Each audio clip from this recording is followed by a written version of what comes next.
This is QTV Nightly News. I am Mamudu Gajagan. Thank you for joining us. Here are the headlines.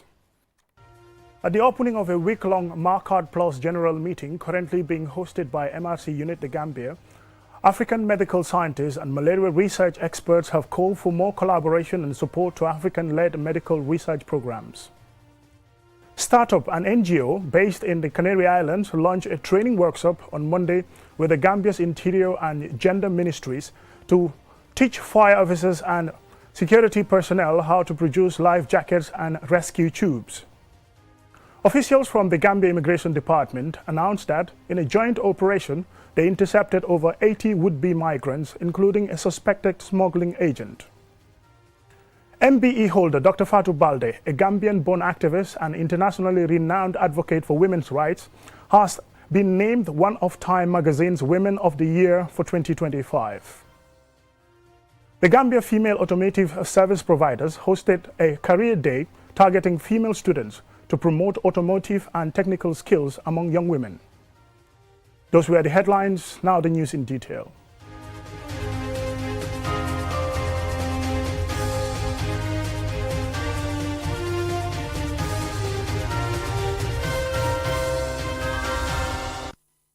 Welcome and thank you for joining us. This is QTV News. African medical scientists and malaria research experts have called for more collaboration and support to African-led medical research programs. They made the call at the opening of a week-long Migrant Plus General Meeting currently being hosted by MRC Gambia at the London School of Hygiene and Tropical Medicine. Ansumane Sonyasi reports. Malaria and Neglected Tropical Diseases Research Capacity Development Migrant Consortium is a network of 7 medical research organizations established by leading African researchers, African-based scientists and public health experts that focuses on research to eliminate malaria and NTDs in Africa. This meeting, attended by members from across Africa, is aimed at creating a platform for stock-taking on the progress registered, sharing of experiences, and to chart a path forward in their drive to eliminate malaria and neglected tropical diseases in Africa. Addressing delegates at the opening ceremony, Dennis Rutendo, Senior Manager, Science for Africa Foundation, and Professor Omar Gay, Director of Migrant Plus, said, among other things, the meeting will also help galvanize efforts for more support and to promote mentorship programs for personal development of members. I look forward to very engaging and more scientific insights into malaria research and the cutting-edge research that you're conducting under Migrant.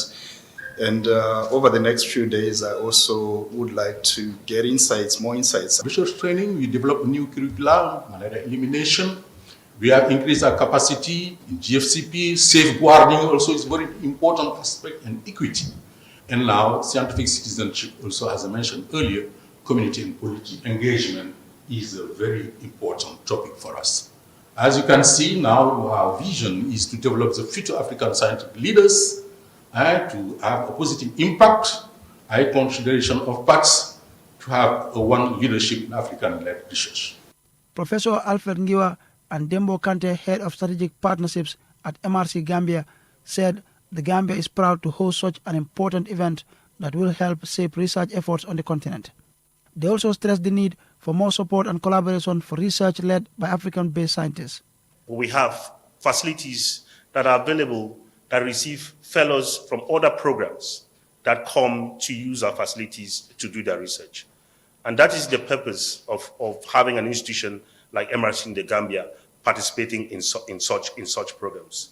It is an opportunity that when I graduated as a PhD student, I could only dream about.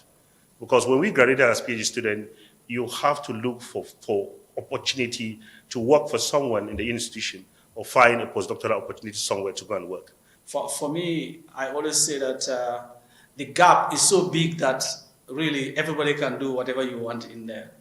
And I think sometimes when we talk about impact, the question is that the space that we need to do the impact is such a wide area that even if Migrant 3, Migrant 4, Migrant 5, and all of that come through, we will still have a long way to go before we get to the numbers in terms of researchers vis-a-vis the population that we will all ascribe to have if you compare what we have today vis-a-vis what is pertaining in the West or in the US.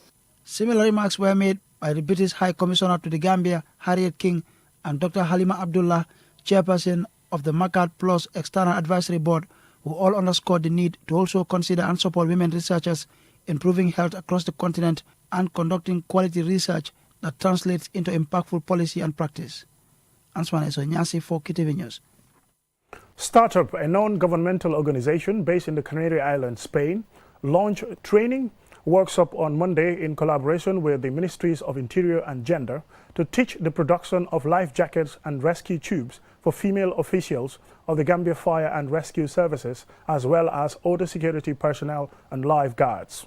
Aissatou Bari tells us more. The training and production of this equipment will not only foster economic development and self-sufficiency, but will also contribute to the prevention of drowning. As part of the program, 64 professionals from the Gambia firefighters, police officers, and Marines will be trained through a training of trainers team. After the training, these professionals will be expected to replicate the training and transfer the knowledge to other members of the Gambia's emergency services, thus multiplying the project's impact and sustainability. Sonia Arup, the president of the Startup NGO, gave an overview of the project called Salva Costuras. This project is a tailor project. As you know, in the Gambia, we have been having a lot of deaths in the sea, and tailoring our own life-safe coach and tailoring our own materials for the sea rescue team, it's important. Once, because we do it here. It's ours. We do it here. We learn how to do it. We don't have to depend from outside, from the outskirts, for buying materials, which are very, very expensive, and making them here, tailoring here, is going to be also much more cheaper. And also for us, it's an opportunity for creating maybe a company for selling them to other African countries. Ibrahima Kuyate, the Public Relations Officer of the Gambia Fire and Rescue Services, emphasizes the importance of the project.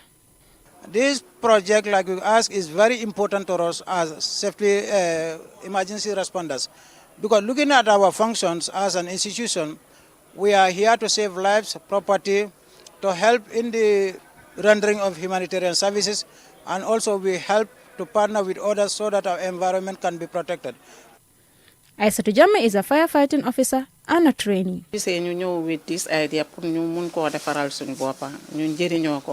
the reason we came up with this initiative is because it is beneficial for the department and it is cheaper if we do it for ourselves. Here is Abraham Mendy, the Deputy Permanent Secretary of the Ministry of Interior, and Nene Toure, Deputy Directorate of Gender Equality and Women Empowerment of the Ministry of Gender. Any other security institution and be capacitized to ensure that there is effective and efficient service delivery to Gambian citizens and citizens of residents of the Gambia. It will change situations in the Gambia in terms of rescue services, and then also it will also create skills. And one very important aspect of it is empowering women with skills and knowledge. This initiative marks a significant step toward empowering local professionals with life-saving skills and promoting sustainable safety solutions, ultimately strengthening the country's capacity to respond to water-related emergencies. Aissatou Bari, QTV News. At a press briefing held in Tanje, officials from the Gambia Immigration Department announced that in a joint operation they intercepted over 80 would-be migrants, including a suspected smuggling agent. They were intercepted at Jambur and other locations across the West Coast region. Loliam Camara covered the briefing and filed this report. According to Inspector Suleiman Sambu, the Deputy Public Relations Officer of the Gambia Immigration Department, this recent interception was made possible due to the swift coordination and collaboration of various security forces on April 19, 2025. A joint operation team consisting of the GID and the SIS intercepted 8 would-be migrants, including a suspected agent, Lamin Jawara. In response to an intelligence gathered by the SIS, a successful operation was held at Jambur and the intercepted migrants were transported to the Tanje Border Patrol Unit for due processing on the same night.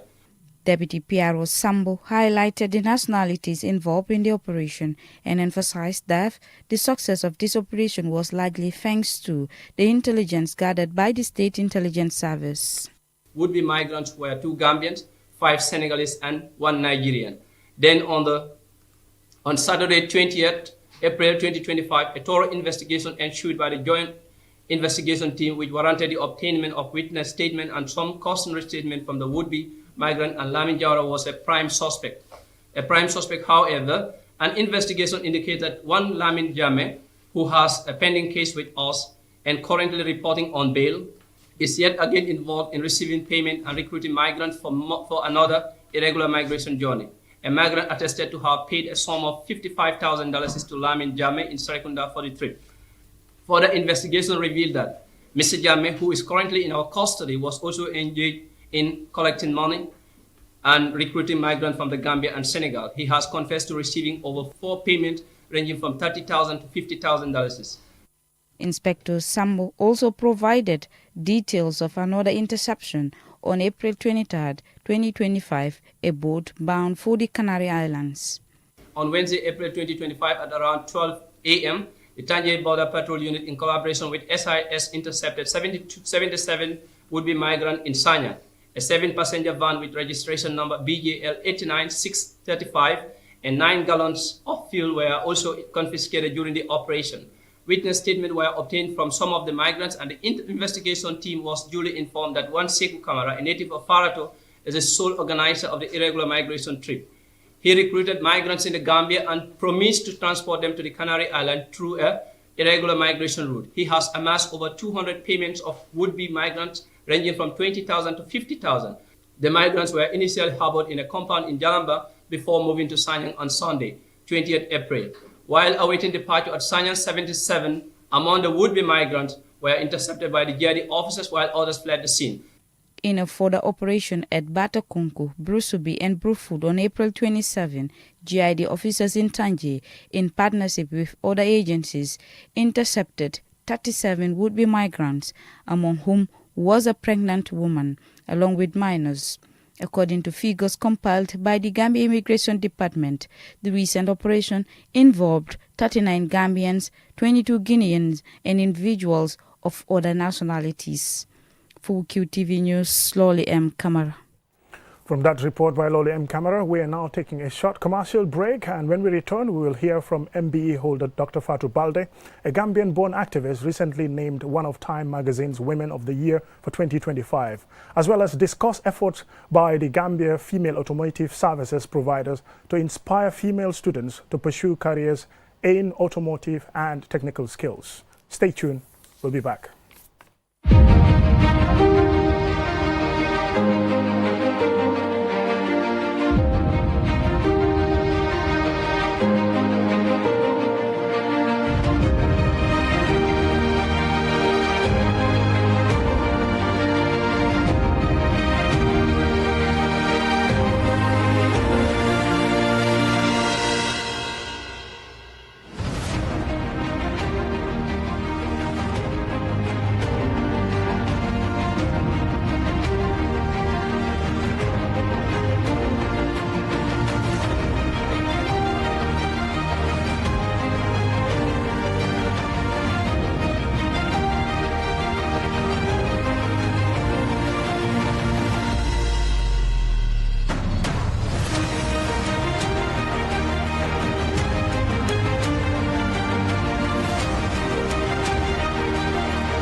Gambia ana ñu ko doon waajal di laajte kañ la ak fan la dama ne may ma sa noppa ma dey la waa Kombo Beach Resort ñoo leen indil Amadou borom Masamba Waalo mu nar a ñoo def kala diina bu doy waar bu nar a neex andi 9 of May lay doon dama ne lii foor la ñu ne amuñu ci loolu dinañu indi Awa Gambia xale bu mun a wëy Awa Gambia nooy ñëwee mu ne ma Kapsin dinaa def lu foor ndax kat ku ma xam ma ci mbalax mu tar mi dinaa indi ñaar fukki sabar waaw kay Kombo Beach Resort ne amuñu ci loolu dinañu indi malls mu ñëw toj Souleymane yi ñëw toccanti ko kon nag book leen seeni tables gold table $50,000 platinum table $60,000 individual duga bi $4,000 kon nag reservation enquiries number 764-7777 sama mbokku Gambien yi maa leen jox rendez-vous inshallah le 9 mai waaw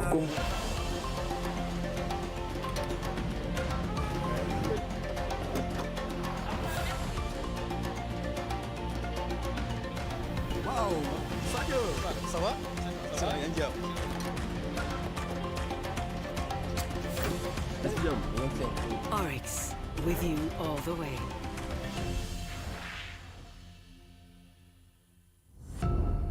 Powered by Africa, Oryx Energies.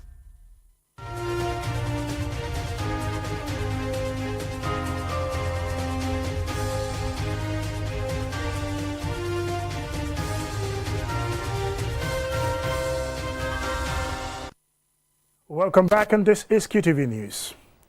MBE holder Dr. Fatou Balde, a Gambian-born activist and internationally renowned advocate for women's rights, has been named one of Time magazine's Women of the Year for 2025. The prestigious recognition celebrates her tireless campaign against female genital mutilation (FGM) and her unwavering commitment to empowering women and girls across the globe. Osman Jatter has the rest of that story. Dr. Fatou Balde has long been a fearless voice for women and girls worldwide. Dr. Balde has been a leading force in the fight against FGM, gender equality and discrimination, championing women's voices and leadership across the globe. This, among other achievements, is why Time magazine, headquartered in New York, selected her as one of its Women of the Year 2025. Personally, it's a significant milestone for me in both my professional journey, but also in my advocacy. One of the things that I would consider impactful is the fact that myself as a survivor, I've been able to find my voice where I do not consider myself as a victim, but as a survivor, where I am using my experience and my voice to effect change. FGM remains a serious global health and human rights issue, affecting over 200 million women and girls in more than 30 countries across Africa, the Middle East and Asia, according to the United Nations Population Fund, UNFPA. After years of impactful advocacy in Scotland, where she championed the rights of minority women, Fatou returned to the Gambia in 2018.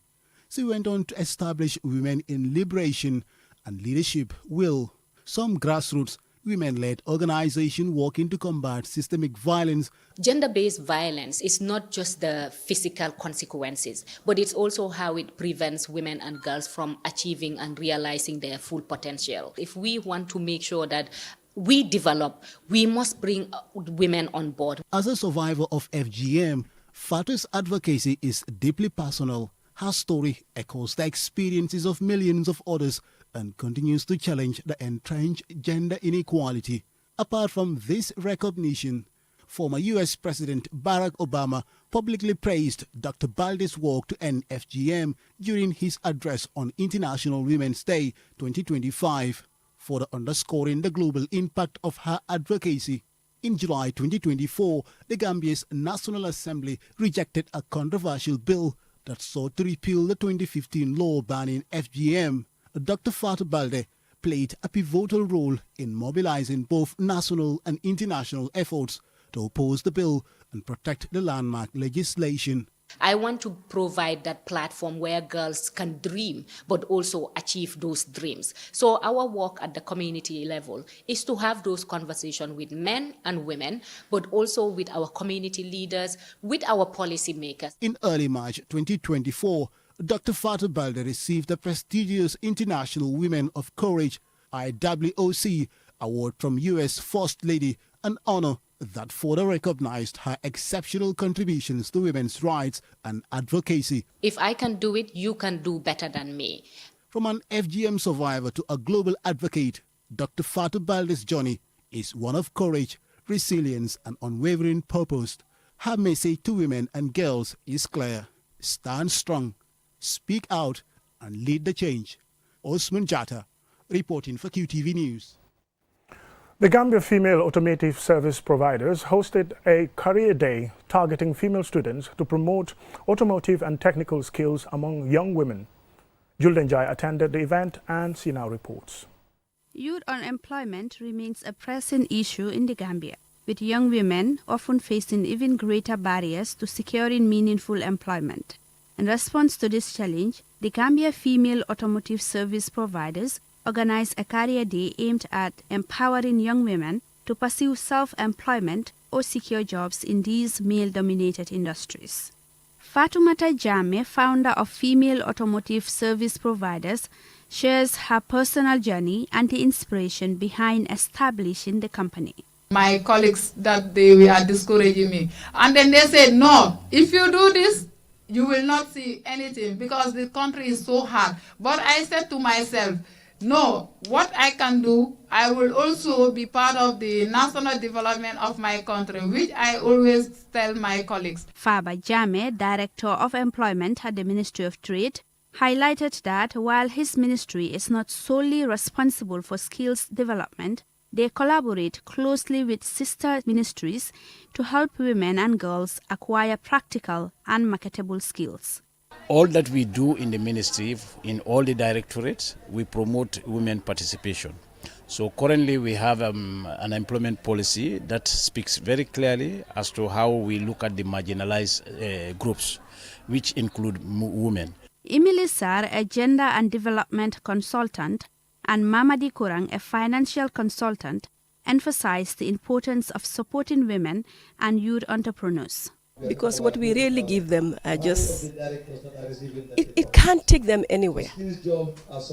And I'd be bold to say they need capital.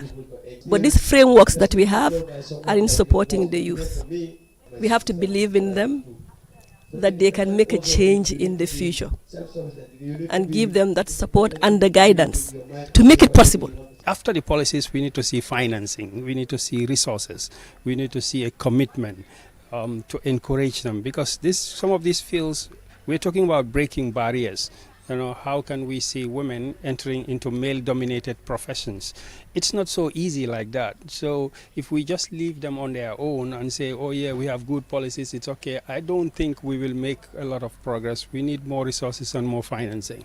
Babukar Keita, CEO and founder of Fire Protect Gambia Limited, encourage young people to break out of limiting beliefs and to aim high in their careers. So if you're educated, most of the time you're only limited for yourself, seated in one office, but with your skills, you can also do a lot for yourself and the country. Fatoumata Balde, a student at Kairaba Senior Secondary School, shares her thoughts on what the day means to her. We learn here so many things, like it's not about when you are not educated, you cannot have other jobs or you cannot do some other skill. Yeah, when you have the skill and the talent, then you can go for it. As the Gambia continues to tackle the challenge of youth unemployment, initiatives like this Career Day are crucial in equipping the next generation, especially young women, with the skills, confidence and support to thrive in today's workforce. For QTV News, I am Julden Jai. Now, before we end this news bulletin, here is a recap of our main news headlines. At the opening of a week-long Marcard Plus General Meeting currently being hosted by MRC Unit The Gambia, African medical scientists and malaria research experts have called for more collaboration and support to African-led medical research programs.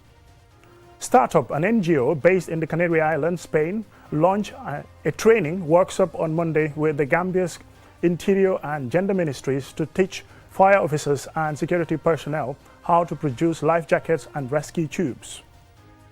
Officials from the Gambia Immigration Department announced that in a joint operation, they intercepted over 87 would-be migrants, including a suspected smuggling agent. MBE holder Dr. Fatou Balde, a Gambian-born activist and internationally renowned advocate for women's rights, has been named one of Time magazine's Women of the Year for 2025. The Gambia Female Automotive Service Providers hosted a career day targeting female students to promote automotive and technical skills among young women. That's it for QTV News at this time. Join us again at 10 for another bulletin.